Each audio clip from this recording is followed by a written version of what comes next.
বৃষ্টি হবার ঠিক আগ মুহূর্তে আমি যখন ঘুম থেকে উঠে সকালবেলা রাস্তায় বের হলাম, তখন এই মনোরম পরিবেশটা দেখে একটু ভিডিও করেছি, খুব ভালো লাগছিল। তখন এই পাকা রাস্তাটা দেখতে খুব সুন্দর লাগছিল। দুপাশ দিয়ে ধান ক্ষেত আর মাছ দিয়ে চলে গেছে একটি রাস্তা। ঠিক কিছুক্ষণের মধ্যেই আকাশে আর মেঘ ধরে রাখতে পারেনি, তাই বৃষ্টি হয়ে অজোরে কালবৈশাখী ঝড়ের রূপ ধারণ করে মাটিতে পড়তেছে।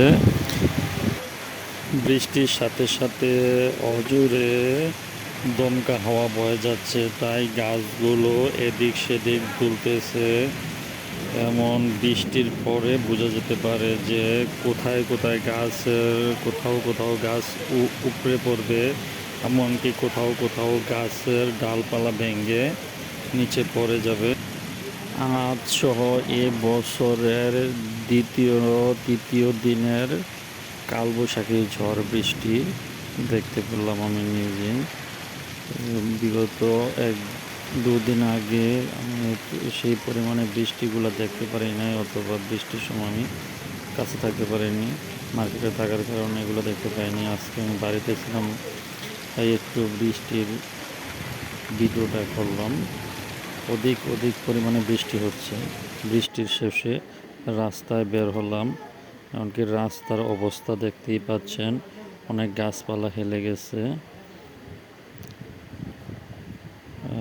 তারপর অনেক জায়গা থেকে গাছপালা ভেঙে গেছে। আমাদের পাশেই কাকার টিন ছুঁড়ে চলে গেছে অন্যদিকে। তারপর আমাদের এক কাঁঠাল গাছ, পাশের বাড়ির কাঁঠাল গাছ ভেঙে পড়েছে আমাদের জমিনে। গাছটি ভেঙে পড়ে গিয়েছে, এখানে সব তছনছ করে ফেলেছে। আপনারা দেখেছেন একটা কলা গাছ কত সুন্দর।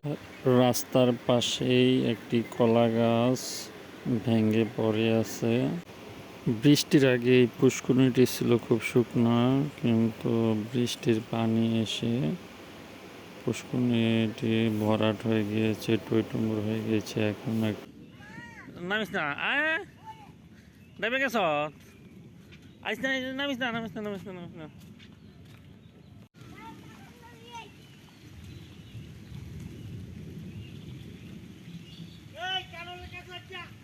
বৃষ্টি তোর ধরে লয়ে যাবো গা, আমারটা দে এটি করবো।